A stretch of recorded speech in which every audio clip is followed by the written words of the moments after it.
Study IQ IAS, अब तैयारी हुई अफोर्डेबल।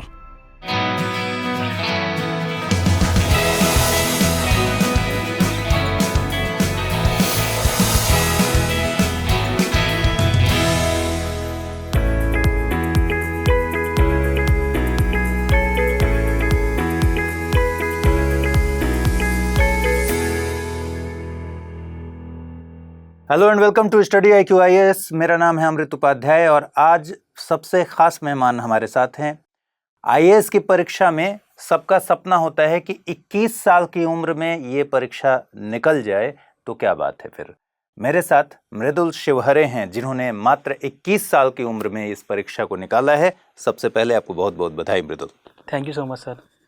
और इनके साथ बातचीत बहुत खास होने वाली है क्योंकि 21 साल की एज में पहला अटेम्प्ट और इतनी अच्छी सफलता मिली है आपको।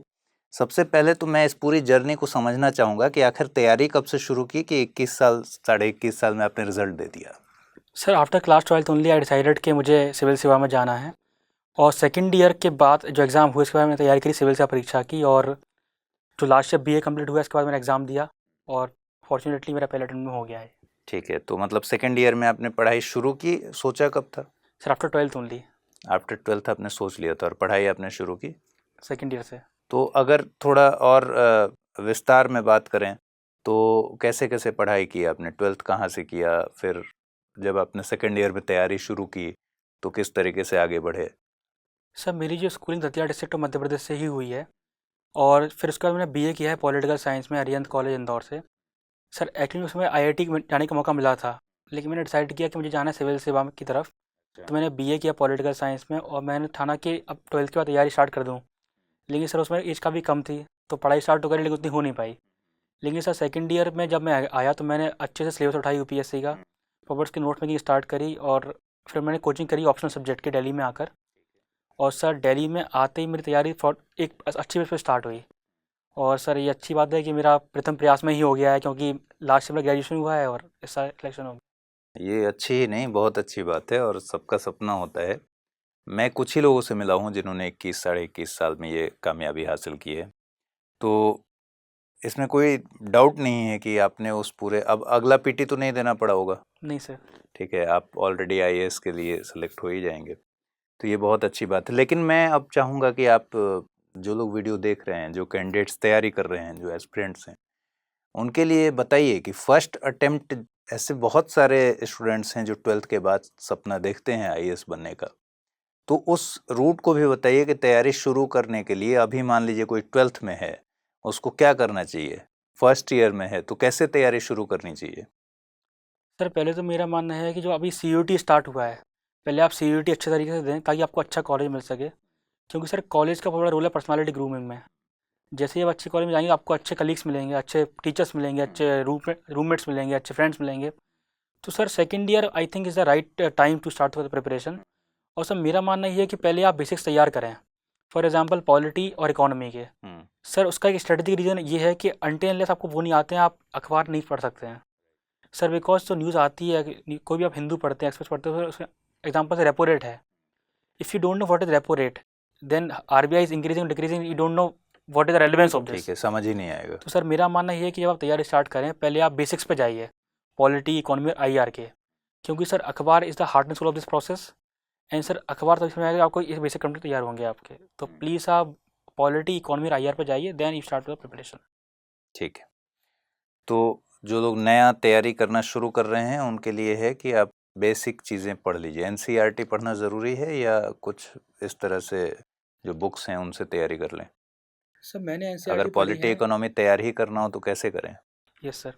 सर मैंने पॉलिटी पढ़ी है लक्ष्मीकांत बुक से स्टार्टिंग में, और सर जो NCERT क्लास 11 की काफ़ी अच्छी NCERT है सर, वो ज़्यादा काम में आती है मेंस परीक्षा में एज़ कम्पेयर टू प्रीलिम्स।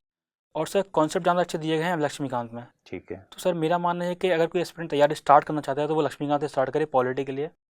और सर इकोनॉमी के लिए एक NCERT आती है क्लास 11th और 12th की, 2 NCERT आती हैं, ठीक है, आप वो करिए। प्लस कुछ अच्छी वीडियोस डले हैं टेलीग्राम पे या फिर यूट्यूब पे। सर बेसिकली बात है कॉन्सेप्ट्स की, आपको जहाँ समझ में आए वहाँ से करिए। और जैसे ही आपके कॉन्सेप्ट क्लियर हो जाते हैं, मॉनेटरी पॉलिसी क्या होता है, फिजिकल पॉलिसी क्या होता है, तो सर आपको जो न्यूज़पेपर में न्यूज़ आती है वो आप उसको कर पाएंगे अप्रिशिएट। कि सपोज इन्फ्लेशन क्यों आ रहा है, कोविड-19 क्या इम्पैक्ट पड़ा इकोनॉमी के ऊपर, रशिया यूक्रेन क्या इम्पैक्ट पड़ा इकोनॉमी के ऊपर। तो सर आई फील आप पहले ये तैयार कीजिए एनसीईआरटी से प्लस एम लक्ष्मीकांत बुक से, और सर फिर शिफ्ट करिए आप हिस्ट्री और ज्योग्राफी के ऊपर, क्योंकि सर हिस्ट्री और ज्योग्राफी में काफ़ी रिलेवेंस है एनसीईआरटीज़ का। सर क्लास 11-12 की जो एनसीईआरटी से काफ़ी ब्यूटीफुली रिटर्न है वो हिस्ट्री ज्योग्राफी के लिए। तो पहले आप ये करिए, फिर जाइए हिस्ट्री ज्योग्राफी के ऊपर जाइए, तो आपको काफ़ी जो सिलेबस का ब्रॉड पोर्शन आपका कवर हो जाएगा। ठीक है, ये तो बेसिक लेवल की आपकी तैयारी हो गई। फिर अब आपने किस तरीके से तैयारी की थी? पीटी को लेकर आपकी क्या स्ट्रेटजी थी? सर मेरी तैयारी के दौरान मेरा यूएसपी रहा है R&D ऑन द PYQs। जो पहले क्वेश्चन पूछे गए हैं मैंने उस पर अच्छे से R&D कर रखी थी कि सब्जेक्ट से कितने क्वेश्चन आते हैं। सर अगर बात करें पीटी एग्ज़ाम की, सर पॉलिटी 18 क्वेश्चन आते हैं, सीमेज the economy and sir modern से आते हैं 5 से 7 question, and sir art and culture plus medieval plus ancient worth around 10 question and 20 question of environment. Sir ये अराउंड आपके कवर करते हैं 75 to 80 क्वेश्चन, और सर कट हो जाते हैं 90 मार्क्स। सर मैंने तैयार किया कि पहले पॉलिटी और इकोनॉमी, इसमें इतनी अच्छी एक्यूरेसी हो कि अच्छे सारे मार्क्स सारे क्वेश्चन कवर ही हो जाए ऑलमोस्ट ठीक है। 95%। सर फिर मैंने तैयार किया हिस्ट्री। सर मैंने नोट्स बनाए थे मेडिवल हिस्ट्री के, एंशियंट के और कल्चर के, जो मुझे डायरेक्ट काम में आया एग्जाम में। अच्छा। और सर इन्वायरमेंट आजकल काफ़ी पूछा जा रहा है एग्जाम में, पीटी एग्जाम में स्पेशली। सर जनरली मैंने देखा है जो मिसकंसेप्शन सोसाइटी में है कि एक कोई किताब है उससे कवर हो जाता है इन्वायरमेंट। सर मेरा मानना ये है कि कुछ 5-7 क्वेश्चन ही आते हैं इन्वायरमेंट में, 5-7 तरह के क्वेश्चन आते हैं। Sir I will to give an example for this. Suppose NTCA body है, ठीक है। क्या वो स्टैट्यूटरी है, कॉन्स्टिट्यूशनल है, उसका चेयरमैन कौन होता है, वो कौन से एक्ट के अंदर बनाई गई है। सर एक क्वेश्चन ये आते हैं बॉडीज के, फिर आते हैं कन्वेंशन किससे संबंधित है, x term in the news, green washing in the news. Sir कोई एक्स टर्म है सपोज नॉइस पॉल्यूशन, वो किस एक्ट के अंदर डील होता है। सर ये 5 तरह के क्वेश्चन आते हैं एनवायरनमेंट में as compared to theoretical part of environment. Sir same इसमें भी कहूँगा, मैंने 25 के में नोट्स थे मेरे पास, उसमें 8 क्वेश्चन आए थे। अच्छा। हाँ तो सर मैं कहूँगा मेरा जो यूएसपी रहा है इस पूरी परीक्षा के दौरान, वो सिर्फ और सिर्फ मेरे खुद के नोट्स रहे हैं, स्पेशली मेंस एग्जामिनेशन में। तो ये काफ़ी अच्छी स्ट्रेटजी है। अगर नोट्स बनाने को लेकर बात करूं मैं, तो आपने कहा कि आपके नोट्स जो थे उसमें से इतने क्वेश्चंस आए थे। नोट्स बनाते कैसे हैं ये बच्चों को बताइए ज़रा। सर आपने कैसे बनाया नोट्स? सर पहले देखिए PYQs, उसकी थीम आइडेंटिफाई की है आप, कीजिए आप। सर फॉर एग्जाम्पल आपके 5 एग्जाम्पल दिए एनवायरनमेंट के। सर मैंने थीम्स आइडेंटिफाई करी है PYQs को देख करके, एक्स बॉडी है ये न्यूज़ में ये आती है एग्जाम में। सर मैंने इसे 15-20 बॉडी कवर कर ली। आपने बेसिकली PYQ से क्वेश्चन का पैटर्न को समझ लिया Yes, कि sir. इसी तरीके के क्वेश्चंस आएंगे। Yes sir. और फिर जब आप पढ़ते होंगे तो उस फॉर्मूला में डाल देते होंगे यस सर। कि इसको इस तरह से डिवाइड कर लेते हैं इसी कैटेगराइजेशन में, और क्वेश्चंस इससे आ जाते हैं। सर क्योंकि सर प्रीलिम्स में हमें 90 मार्क्स स्कोर करना है, 95 मार्क्स स्कोर करना है। सर मेरे 100 मार्क्स आए थे लेकिन 99 आए थे, एक्चुअली हमें 90 कट ऑफ जा रहा है। ठीक है। तो सर हमें सिर्फ उसमें क्वालिफाई होना है, ना कि we have to score 150 marks. तो थोड़ा सा रिस्क ले सकते हैं, अगर हमें साइंस नाटक नहीं आता है तो रिस्क ले सकते हैं, वी कैन टेक रिस्क। लेकिन सर मेरा मानना है अगर पीटी में आपके इकोनॉमी और पॉलिटी से आप गलत कर रहे हो तो फिर बहुत ज़्यादा समस्या वाली बात है, क्योंकि ये सब्जेक्ट जो है से काफ़ी स्कोरिंग है। और सर इनकी ब्यूटी ये है कि इनके सोर्सेज फिक्स्ड हैं, इसमें से ही 90% क्वेश्चन आएंगे। राइट। तो सर पहले अगर तैयारी कर रहे हैं आप पीटी की, तो पहले आप अच्छी एक्यूरेसी बढ़ाइए पॉलिटी और इकोनॉमी के ऊपर, देन हिस्ट्री के ऊपर। अगर आप ये सही कर रहे हैं तो आप ऑलमोस्ट इन है लिस्ट में। ऐसे मैंने किया था। ठीक है। पीटी के लिए और कोई बात जो बहुत इंपॉर्टेंट हो? इस तो तैयारी के पैटर्न हो गया। आप कहते हैं कि क्वेश्चंस लगाना एक बहुत ही इम्पोर्टेंट पार्ट है, कि मॉक टेस्ट्स जो होते हैं वो दिया कीजिए। आपका एक्सपीरियंस इसमें? सर सेम मैं कहूँगा R&D on the PYQs। Sir पहले क्या होता था कि suppose what is the name of this man, x term in the news, इसका नाम क्या है। सर अब आता है वो स्टेटमेंट के फॉर्मेट में।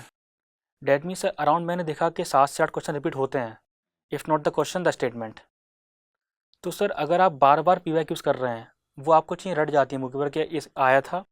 और सब कोई ट्रिकी लाइन्स हैं UPSC के अंदर, may not, should not, can not. Sir अगर आप ये PYQ से आप समझ लेते हैं कि क्या ट्रिकी लाइन्स हैं, तो डेफिनेटली आपको जो एलिमिनेशन टेक्निक बढ़ जाती है एग्जामिनेशन के अंदर।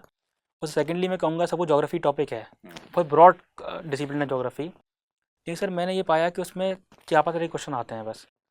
Sir suppose sir x crop है शुगर केन, और उसकी यही कंडीशन क्या क्या है, ये कंडीशन है, कौन सा क्रॉप है। Sir same with the world climate reason, ये कंडीशन होती है, बारिश इतनी होती है, ह्यूमिडिटी इतनी होती है, कौन सा रीज़न है ये। सेकंड क्वेश्चन ये आता है। Sir third is the physical geography, वो ब्रॉड कॉन्सेप्ट है। सर उसमें आते हैं 5 क्वेश्चन तरीके, लानिना एल नीनो क्या होता है, मानसून क्या होता है, और विंड्स कैसी आती हैं, और ओशन करंट्स क्या काम करते हैं। सर ये कुछ क्वेश्चन है जो फिक्स है यूपीएससी के अंदर, यही बार रिपीट होते हैं। और अगर सर कोई एक्सेप्शन आ गया तो we should take exception not as a rule. Sir मेरा ये मानना रहा है पूरे पीटी एग्जाम में। ठीक है, बहुत शानदार तरीके से आपने तैयारी की है। आपकी बातों से लग रहा है कि आपने वो नब्ज़ पकड़ा है जो शायद बहुत साल बाद लोग पकड़ते हैं, और इसी से पता चलता है कि फर्स्ट अटेम्प्ट में किस तरीके से निकला है एग्ज़ाम। आपने क्वेश्चंस के लाइन को पकड़ लिया है कि क्वेश्चंस बनाए कैसे जाते हैं, उसके बेस पर तैयारी की है, न कि तैयारी करने के बाद ये देखना कि क्वेश्चंस एक बार सॉल्व करके देख लें। इसलिए आप अभी बता रहे थे कि मॉक टेस्ट्स का आपको करने का ये नहीं रहा, मतलब नौबत ही नहीं आई। Yes sir. सर मैंने ज़्यादा मॉक टेस्ट नहीं किए हैं प्री में, सर 5-6 किए होंगे थोड़े मुश्किल बहुत से, किए होंगे, हाँ। और सब मेंस में मैंने एक क्वेश्चन भी नहीं किया है मॉक टेस्ट का। अच्छा, हम्म। ठीक है, शानदार है, बहुत शानदार है। ये तैयारी की एक बहुत अच्छी स्ट्रेटजी है, और इसको आप लोग भी ध्यान दीजिएगा और इसको एक बार करके देखिए कि पहले क्वेश्चंस को पढ़िए। और हर बार बहुत लोग ये बताते हैं बट इसको इम्प्लीमेंट कोई नहीं करता कि पहले क्वेश्चन को पढ़िए, पीवाईक्यूज को देखिए और उस पैटर्न को पकड़िए कि कहाँ से क्वेश्चंस बनते हैं। एक और ख़ास बात जो है मृदुल के बारे में वो ये कि इनकी तैयारी बहुत ज़्यादा स्मूथ नहीं रही। मतलब पहले अटेम्प्ट में 21 साल की उम्र में, 21.5 साल की उम्र में इन्होंने अपना सपना साकार कर लिया, आईएएस बन गए। लेकिन जो हमारी बातचीत हो रही थी कि इतना भी आसान सफ़र नहीं रहा और बहुत सारी मुश्किलों का सामना करना पड़ा। मैं चाहूँगा कि आप खुद भी इस बात को खुद ही बताइए, ताकि ये बड़ा मोटिवेटिंग एक फैक्टर है। तो आप खुद बताइए कि हुआ क्या था। सर मेरा ये मानना है कि यूपीएससी प्रोसेस का आगे एक एग्ज़ाम है, तो डेफिनेटली अप्स एंड डाउन आते रहते हैं हर एस्पिरेंट की लाइफ में। तो सर हुआ क्या कि जब मेरा 10th को एग्ज़ाम था, 10 अक्टूबर प्रीलिम्स था, तो 9th को मैं हॉस्पिटल से दिल्ली आया था, मेरा सेंटर दिल्ली में था। तो मुझे उसमें स्टमक में अल्सर हो रखे थे। अच्छा। सर मैंने पीटी दिया, फॉर्चुनेटली वो उस दिन मुझे पता चला कि हो जाएगा, अच्छे नंबर आ रहे थे। सर चलता रहा उस 2-3 महीने तक। सर 4 जनवरी को मुझे कोविड हो गया था, और 7 से मेरा मेंस था उस समय। अच्छा। दिल्ली में सर कर्फ्यू था, कोविड वो था, पीक पे था उस समय, जनवरी 2021 में, 2022 में। सर हुआ क्या कि फिर मैंने सोचा कि एग्ज़ाम दे के आते हैं, जो तैयारी की है वो लिख के आते हैं। और सर मेरा ये मानना था कि एग्ज़ाम मेंस एग्जाम अंडरस्टैंडिंग का ना कि रटने का है। तो मैं जो मेरे नोट्स थे मैंने उनको रिवाइज़ किया 1-2 बार, उनको मैंने एनालाइज़ किया कि उसको कैसे यूज़ करना है, और मैं वही लिख के आया। और सर अच्छी बात यह है कि जो मैंने बनाया था मुझे वही मिला एग्ज़ाम में। सर जैसा कि मैंने बताया था आपको, top sequence wise question number मिले थे। Even in GS2 question number 1 व topic number 1 in my notes. अच्छा। In the 5 question there was sequential order in my notes. The same was with optional paper 2 and paper 1 part B of the optional. Sir मैंने सोचा कि जो तैयारी करी है वो फल मिल रहा है उसका। मैंने सर एग्ज़ाम दिए, लेकिन सर हुआ क्या कि मुझे कोविड के कारण अकेले रूम में बैठना पड़ा। अच्छा। GS1-2 के दौरान, GS1-2-3 के दौरान सर डिप्रेसिंग माहौल तो था ही कि अकेले रूम में बैठना है, कोई है नहीं। सर वॉमिटिंग हो रही है 15-20 मिनट। सर इस कारण से अराउंड क्वेश्चन छूटे 170। During exam vomiting? Yes sir. Sir question छूटे अराउंड 170 मार्क्स के in the mains examination, in the GS and the optional completely in the 170 marks. लगा था कि इतना छोड़ने के बाद कैसे सिलेक्शन होगा। लेकिन सर मेरा बाद में जब रिजल्ट आया मैंने देखा कि सिर्फ कंटेंट जो मेरा इतना स्ट्रॉन्ग था, उसमें जो प्रैक्टिकल पॉइंट्स थे, प्रैक्टिकल केस स्टडीज़ थी, उन्होंने मुझे नंबर दिलवाए हैं इतना। जैसे कुछ केस स्टडीज बताएंगे या कुछ examples? Yes sir. Sir for example role of women in the Panchayati Raj, या होता पूछता है हर साल 2-3 साल में पूछते हैं कोई क्वेश्चन। सर जनरली लोग लिख के आते हैं patriarchy in the questions around patriarchy. Sir मैंने एग्जांपल लिखे हैं सुषमा बादू के, छवि राजावत के, UNDP की स्टडी है इसके ऊपर, एस्टर डफ्लो की स्टडी है इसके ऊपर। सर रिसेंटली एग्जांपल थे, फातिमा बी को NDA पे अवार्ड मिला था। सर मैंने ऐसे एग्जांपल लिखे जो कुछ पॉजिटिव एग्जांपल थे। Sir on the other hand Aarti Devi ji हैं जो उड़ीसा में हैं, उनको सर नो कॉन्फिडेंस मोशन ला के उनको बाहर कर दिया था अपर कास्ट मेल्स ने। अच्छा। सर मैंने कुछ ऐसे एग्जांपल लिखे। The same in the social influence persuasion GS4। Sir in Indore there are 8 pledges in the marriage, in the Hindu marriage generally are 7। Sir 8वां स्वच्छता के लिए है। Okay. There are dustbin on the wheels in Indore, cars के अंदर dustbin होते हैं। This shows that there are जन भागीदारी इन जन आंदोलन is there, what the prime minister is talking about जन भागीदारी। दिस शोज की जनभागीदारी वहाँ है। सर एक क्वेश्चन आता है रोल ऑफ NGO के ऊपर, तो सर जनरली लोग उसको डेफिनेशन लगते हैं NGO क्या होता है। सर मैंने उसको कॉन्टेक्स्ट बिल्ड किया DPSP के माध्यम से कि आखिरकार ज़रूरत क्यों है NGO की। सर मैंने लिखा कि India is a welfare state, we have to start social democracy in India, justice in India in the expansion in the preamble, but the capacity of the state is limited. That's why we need NGO as the partner of the state. Hmm, sir मैंने कुछ committee की recommendation, Vijay Kumar committee ने क्या बोला है, second ARC ने क्या बोला है, सर कुछ कमेटी, कुछ UNDP की रिपोर्ट्स हैं एनजीओ के ऊपर, IB की रिपोर्ट है, तो मैंने वो कोट किया कि इसके अनुसार ये कुछ नेगेटिव्स हैं, कुछ पॉजिटिव्स हैं।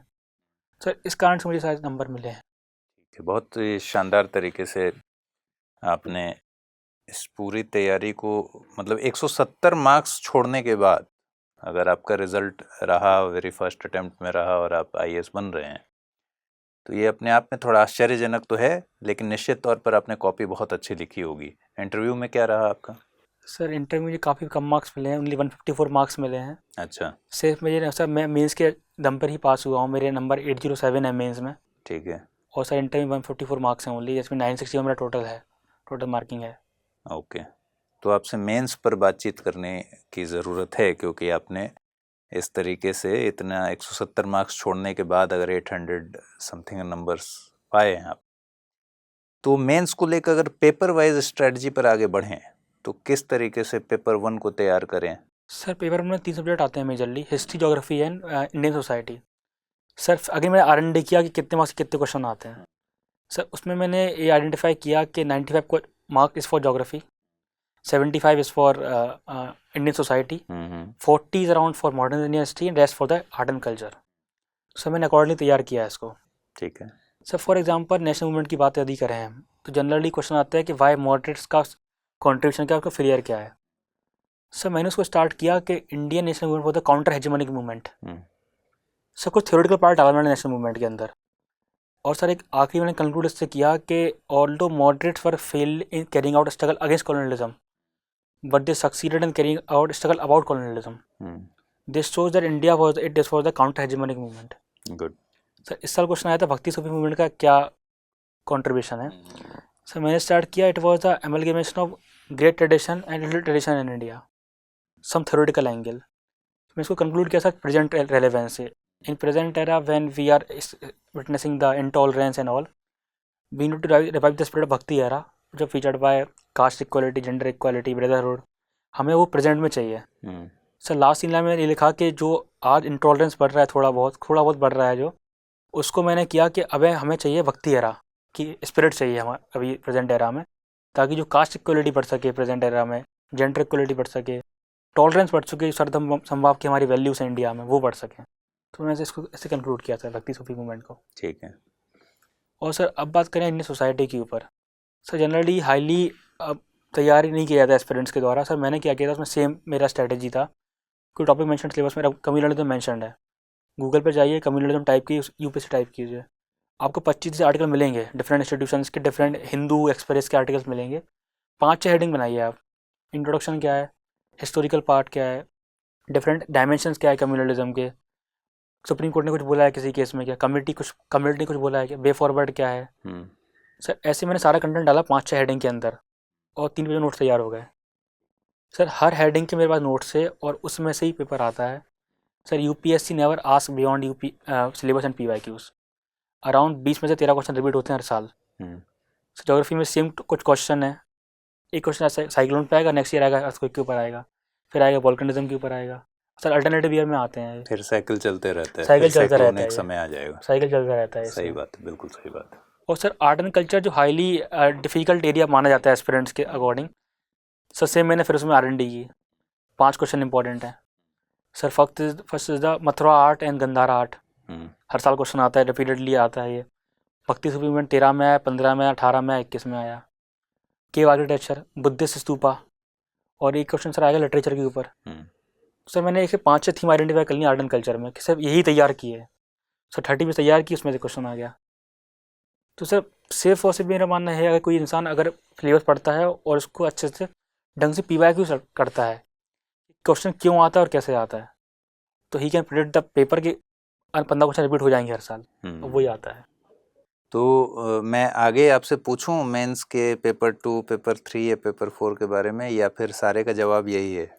नहीं सर, थोड़ा डिफरेंट स्ट्रेटजी था, थोड़ा डिफरेंट है, क्योंकि अगर मैं तैयारी का जो एक की रोल है या फिर की पॉइंट्स हैं, उसमें मैं समझ पा रहा हूँ आपके सिलेबस और आपका PYQ, उसकी नोट मेकिंग और उसकी नोट मेकिंग, तो 3 की पॉइंट्स हैं।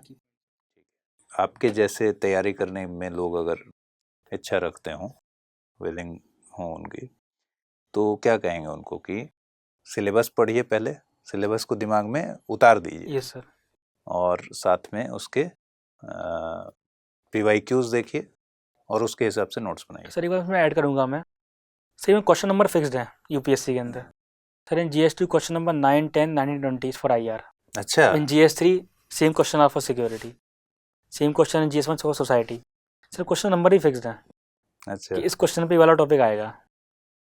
Date means again and again if you writing and reading the PYQs उसके ऊपर नहीं आएगा। बट थोड़ा सर एक होती है information, second thing is use of information. So वो डिफिकल्ट टास्क हो जाता है, उसको इंटरलिंकिंग कैसे करना है। सर जैसे कि लैंड रिफॉर्म पे क्वेश्चन आया था, जनरली लोग लिखेंगे लैंड रिफॉर्म का इकोनॉमिक एंगल क्या है। सर मैंने उसमें 3 कॉन्सेप्ट लिंक किए इंट्रोडक्शन में। India is a welfare state, social community democracy, justice in India is mentioned in DPSP and preamble, article 39B 39C, and गांधीजी's idea of land to the tiller. This build the context of land reform की जरूरत क्यों थी India में land reforms की। Sir then the literature of the entire answer, and sir in the conclusion we need the land reform 2.0 because हम witness कर रहे हैं प्रेजेंट एरा में 12,000 डेथ होती हैं, सुसाइड होती हैं हर साल फार्मर्स के द्वारा। और सर एक स्टेटमेंट है वाइस प्रेसिडेंट साहब का कि Indian agriculture in the ICO of monsoon, irregular uncertain and cyclical monsoon. तो अगर हम लैंड रिफॉर्म्स करेंगे तो कहीं ना कहीं प्रॉब्लम एड्रेस हो जाएगी। सर इस तरह के जो कीवर्ड्स हैं, रेगुलेटरी कोलेस्ट्रॉल है, सबका साथ सबका विकास सबका प्रयास सबका विश्वास, जन भागीदारी जन आंदोलन, inclusive development, SDG, sir winning hearts and mind approach, DNA approach. अगर सर आप ये वाले जो कीवर्ड्स, अगर कोई इंसान 50 कीवर्ड्स याद कर लेगा, वही कीवर्ड्स घुमाना है आंसर में कंक्लूजन में। जो बड़ी बड़ी बातें करनी पड़ती है, न्यू इंडिया 75, नक्सलिज्म हो रहा है, तो सर कंक्लूजन में right winning hearts and mind approach, grass root democracy, SDG 10, SDG 16। तो सर अगर ये बातें लिखेंगे कंक्लूजन तो वजन बढ़ता है कि कोई इंसान ऑथेंटिक बातें लिख रहा है अपने आंसर्स में as compared to the theoretical part of naxalism. Sir इस तरह के नंबर बढ़ते हैं। बहुत बढ़िया, शानदार है। आपकी बातों से लग रहा है ये सारी चीज़ें किताबों में तो मिलती नहीं है, आर्टिकल्स में मिलती हैं। Yes, तो sir. आर्टिकल्स आपने खूब पढ़े हैं। Yes sir. ठीक है, पेपर 2 की स्ट्रेटजी को लेकर अगर बात करें तो क्या करना चाहिए? सर जनरली लक्ष्मीकांत को बाइबल माना जाता है पॉलिटी के लिए, लेकिन सर आप जो 13 में पैटर्न चेंज हुआ है UPSC का, उस पर अराउंड एक ही क्वेश्चन मिलता है लक्ष्मीकांत से डायरेक्ट, 1 या 2 हार्डली सर, वो भी नहीं मिल पाता है। तो सर मेरा ये मानना है, 2 टॉपिक मेंशन सिलेबस के अंदर है, separation of power example. Sir उस पर मैंने 3 के नोट्स तैयार किए, क्या होता है, US को और इंडिया में क्या रिलेशन है, कॉन्स्टिट्यूशन में क्या संबंध है, आर्टिकल 50 है, सुप्रीम कोर्ट ने क्या बोला इस पर्सपेक्टिव से, रामजबाई केस है, इंदिरा नेहरू गांधी केस है। सर रिसेंटली वाइस प्रेसिडेंट थे, उन्होंने स्पीच दी थी सेपरेशन ऑफ पावर के ऊपर। सर मैंने उसको लिंक किया अच्छा, कि how vice president is talking about separation of power. Sir मैंने उसको ऐड किया अपने कंक्लूजन में कि honourable vice president is saying about separation of power and what is his context in this separation of power. Sir same suppose parliament is in decline, question ऐसा आता है, उसकी भाषा चेंज हो जाती है, कभी कभी कॉन्टेक्स्ट होता है कि डिफेक्शन लॉ का मिसयूज होता है। तो sir until unless you know what is the role of parliament to fix the accountability of the government, तो सर इसका सेम पैटर्न वही फिक्स्ड है कि डिफेक्शन लॉ का मिसयूज है, ऑर्डिनेंस का मिसयूज है। सर इसमें ऐड होगा ADR की रिपोर्ट, कितना पार्लियामेंट सेटिंग हुई है, कितना डिसरप्शंस हुआ है। सर कुछ कीवर्ड्स होते हैं कि एनार्किस्ट का वो हाउस है, एज कम्पेयर टू डिप्लोमेसी नहीं, डायलॉग नहीं होता है, डिस्कशन नहीं होता है, डिसरप्शन होता है। और सर मैंने इंट्रोडक्शन लिखा था इसमें कि Indian parliament is the microcosm of Indian public life, it shows the eyes and ears of the people. Sir अगर कोई ऐसे कीवर्ड्स लिखेंगे आप इंट्रोडक्शन में कि winning hearts and minds approach, eyes and ear of the people, तो microcosm of Indian public life, sir एक keyword काफ़ी वजन बढ़ाते हैं अपने आंसर्स का। और सर मैंने फिर से वही कहूँगा कि मैं, अगर आप टॉपिक टाइप कीजिए, गूगल पे जाइए, आपको सारे मिल जाएगा।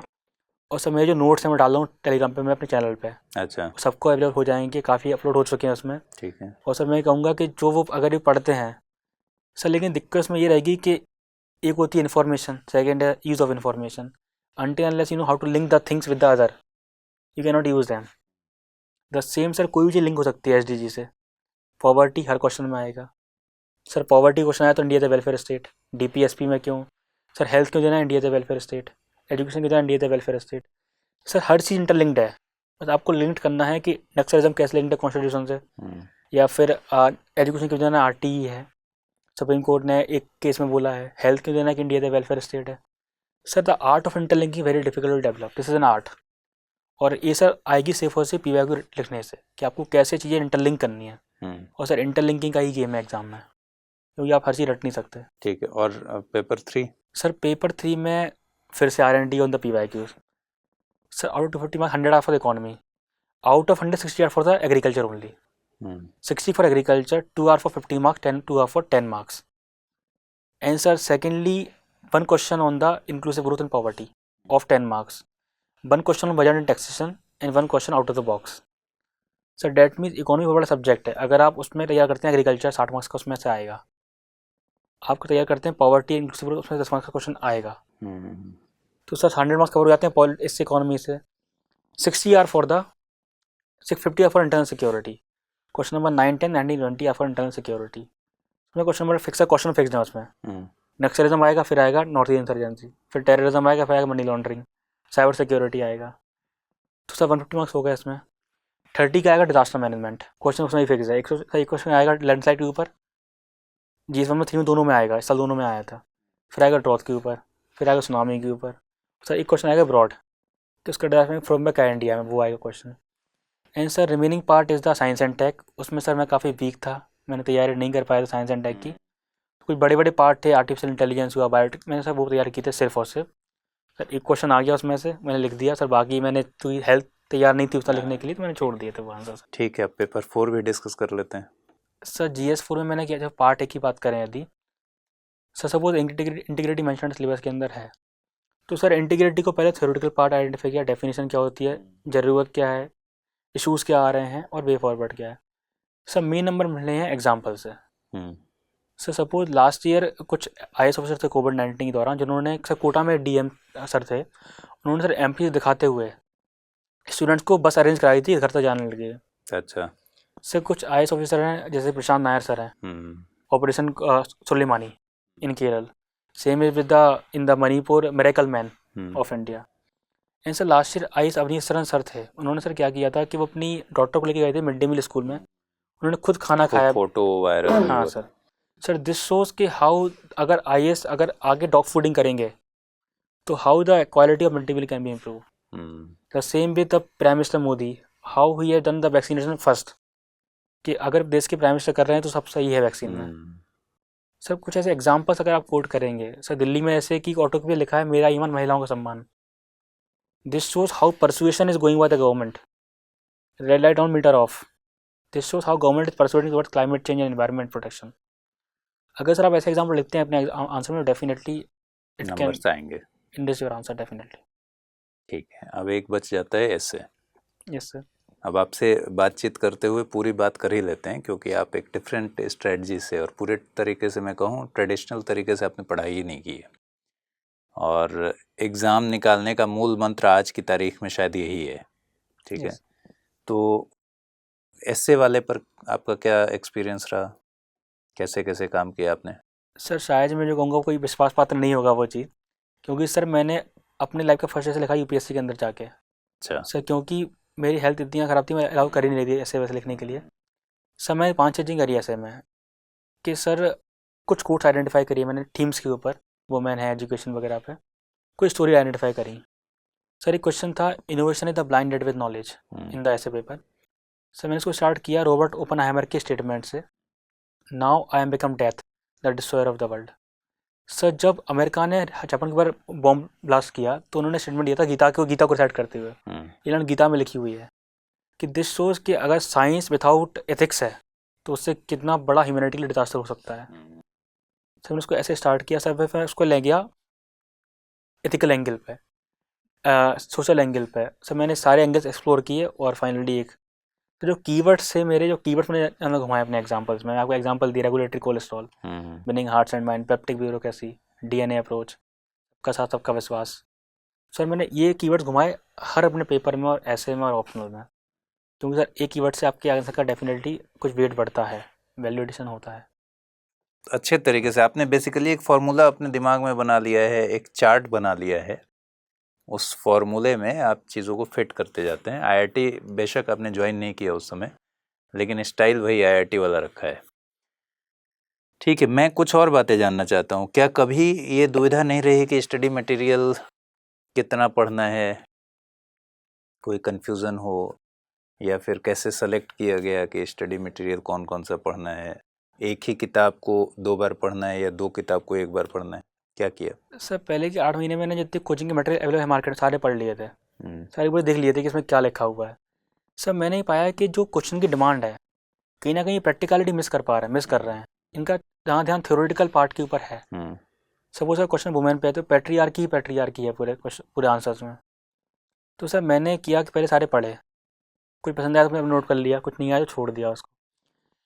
सर मैंने सहारा लिया पूरा इंटरनेट का कि सपोज सर कुछ क्वेश्चन मान लो रोड ऑफ कास्ट पे है ऑप्शनल में, सर मैं जाऊँगा रोड ऑफ कास्ट लाऊंगा यूपीएससी या फिर the Hindu Indian express. Sir 25 article मिलेंगे उसमें से जो अपने यूपीएससी काम का की line cut in copy in the ever note.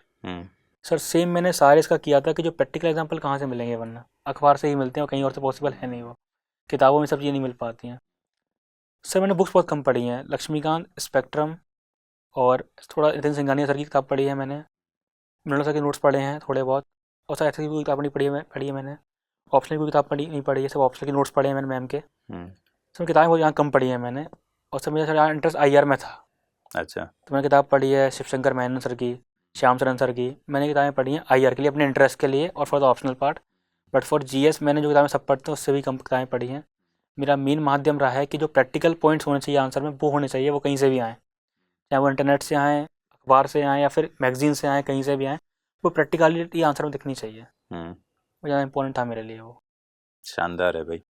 तो अब मैं स्टडी आईक्यू के बारे में भी आपसे पूछूंगा। आप बता रहे थे कि कुछ जो वीडियोस आपने देखे हैं यहाँ पर आपको कैसे लगे और फिर वो उससे आपको क्या फ़ायदा हुआ? तो अब तो पढ़ने वाले प्राणी हैं, देखने वाले प्राणी तो लग नहीं रहे।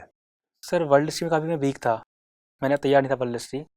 सर मैंने यूट्यूब पे स्टडी आईक्यू वीडियो देखे हैं वर्ल्ड हिस्ट्री के लिए, फ्रेंच रेवोल्यूशन क्या होता है, अमेरिकन रेवोल्यूशन क्या होता है, कोल्ड वॉर क्या होता है। सो जो ब्रॉड टॉपिक वर्ल्ड हिस्ट्री के हैं मैंने कवर किए थे स्टडी आईक्यू से। और सर इनकी सीरीज़ चलती है आपकी बर्निंग इशूज़ की, स्टेबल बर्निंग क्या होता है, या फिर कोई नई बॉडी आई है न्यूज़ में उसका क्या प्रावधान है। सर मैंने कुछ वीडियो उसके देखे थे, that means world history plus some current issues in the news, मैंने देखे थे स्टडी आईक्यू की यूट्यूब वीडियो से। तो आप बेसिकली इंटरनेट पर भी चुनते रहते हैं कि कहाँ से क्या अच्छा मिल जाए। Yes sir.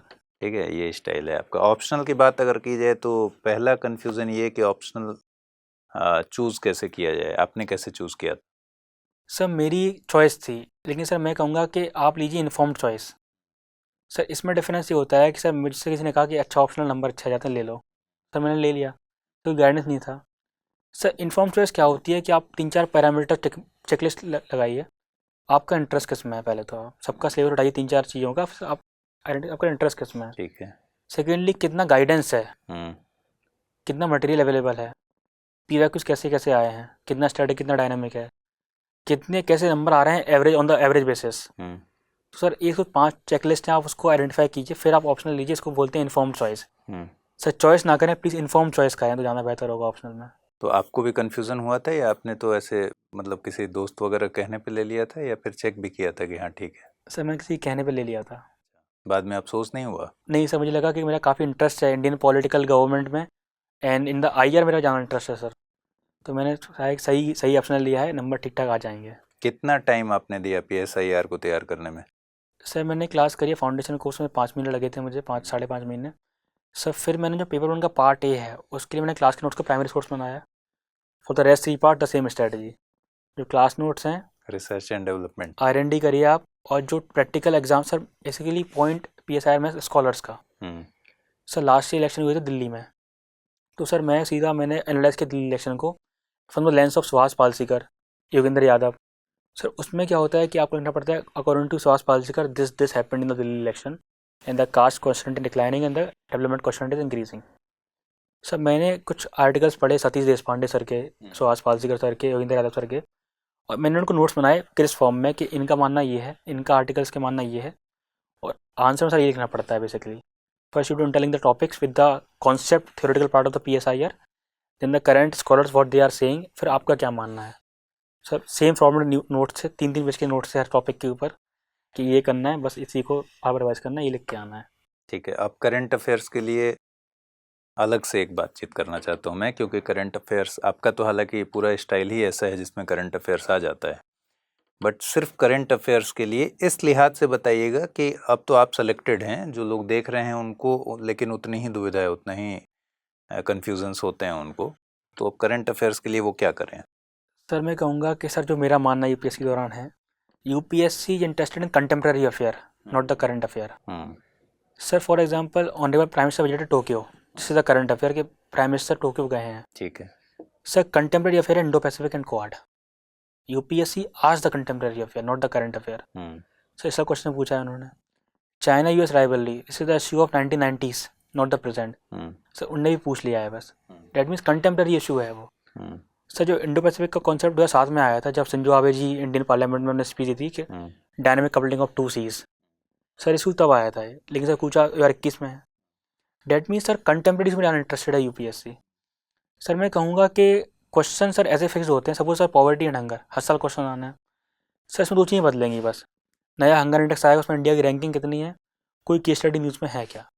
सर मेरे मेंस के टाइम पे केस स्टडी थी अरुणाचल प्रदेश की, अरुण पीडीएस, मैंने वो इंक्लूड की, और जीएचआई में इंडिया की क्या रैंकिंग है वो इंक्लूड करी, rest answer remains the same. NGO topic है, क्वेश्चन हर साल आना है, इसका क्वेश्चन आया एसएचजी पे आना है।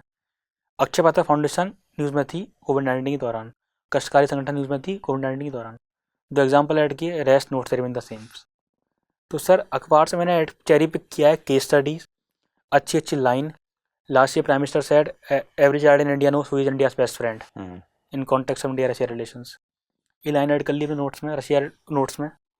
नया हंगर इंडेक्स आया, नया गवर्नेंस इंडेक्स आया, करप्शन इंडेक्स आया। सर लास्ट ईयर अकाउंटेबिलिटी यात्रा हुई थी राजस्थान में, तो गुड गवर्नेंस का पीडीएफ वो एवर नोट का नोटबुक था, उसमें एक लाइन कर ली अकाउंटेबिलिटी यात्रा Rajasthan, example of good governance. Sir मैंने चेरी पिक किया एग्जाम्पल, कोई आईएएस ने नया काम किया है क्या, कोई नई केस स्टडी आई है, कोई नई रिपोर्ट आई है, अपने इसको स्प्रिंकल किया है नोट्स में कि अब इससे कॉन्टेक्स्ट बिल्ड होगा आंसर का। सर मैंने आपको एग्जाम्पल दिया था ग्वालियर हाईकोर्ट जजमेंट का कि रेपिस्ट शुड मैरी है वुमेन हु हैज रेप्ड।